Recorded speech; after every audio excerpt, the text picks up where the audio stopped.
What's going on, guys? Ethan here, DRC TV. I'm going to go over a couple things on flipping and frogging. One would be how to tie the Palomar knot, which is the knot I recommend you use when you're attaching straight braid to anything that's getting a lot of torque put on it, and then the gear that I'm going to be using.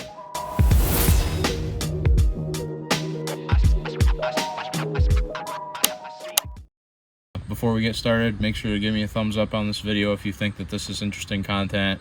Hit that subscribe button, become a member of the team. I'll fill this channel up with all kinds of useful tips and tricks to help you get more bites on the water. That way you feel like you want to go on the water more often, and who doesn't want to be on the water more often, right?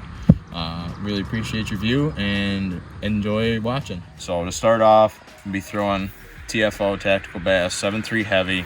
I like a 7.3 just because I'm a little bit shorter and it gives me a little bit more leverage on the fish. I mean, I'm only 5'7", so I don't really have super big arms or anything, and I have a hard time pulling fish out of cover with a shorter rod.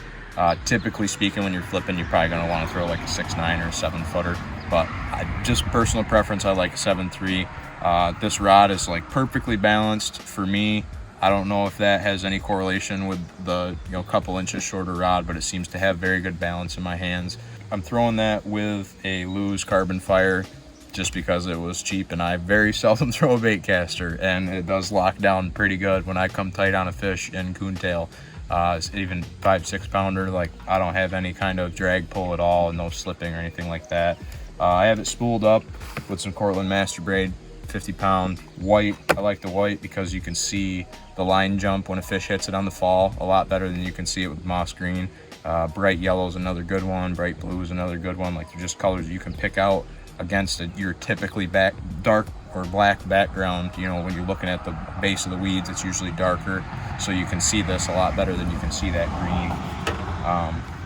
Go ahead and tie this up. This is a Queen Tackle tungsten flipping jig. Exceptionally well priced. These are like $5.45 or something for a 1/2 ounce tungsten flipping jig. The hooks are super sharp.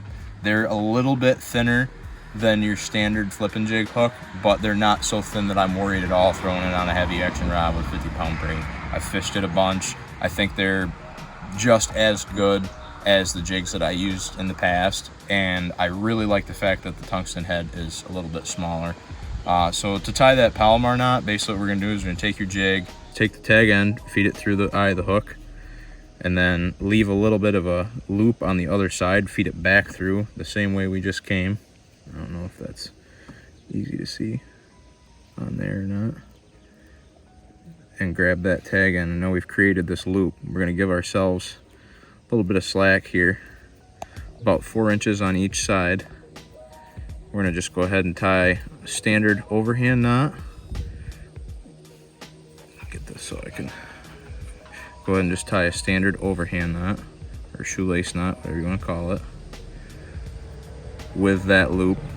So you're looking at your tied portion there, and we're gonna keep this loop pretty big. You want it about the same size as the bait that you're tying on with, and go ahead and take that little bit of line twist out of there, and then you're gonna feed the entire bait through that loop, just like so. You're just gonna put it right through that loop, pull your little skirt fibers out, and then cinch that down, just like so.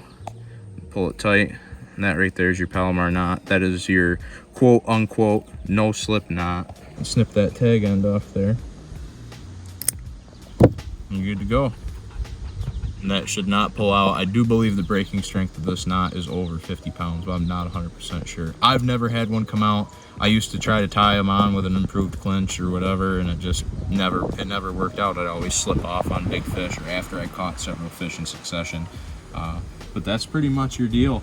And then I would go ahead and tighten that drag down about as hard as it can get, and adjust your spool magnets to fit the weight of the bait that you're tossing. Flipping, you're going to want everything dialed way down so that you're controlling it more with your thumb. If you're bombing a big frog out or whatever, you're going to want to tighten them up so you don't get any backlash. But that's pretty much the deal for flipping for me, and just a general overview of how I set this up in case you're a beginner looking to find out how to do this. So if you enjoyed that, go ahead and let me know in the comments. Leave me a thumbs up, hit that subscribe button, become a part of the DRC team. I will have no problem filling this channel up with all kinds of useful tips and tricks to help you catch more fish and get more bites on the water every day.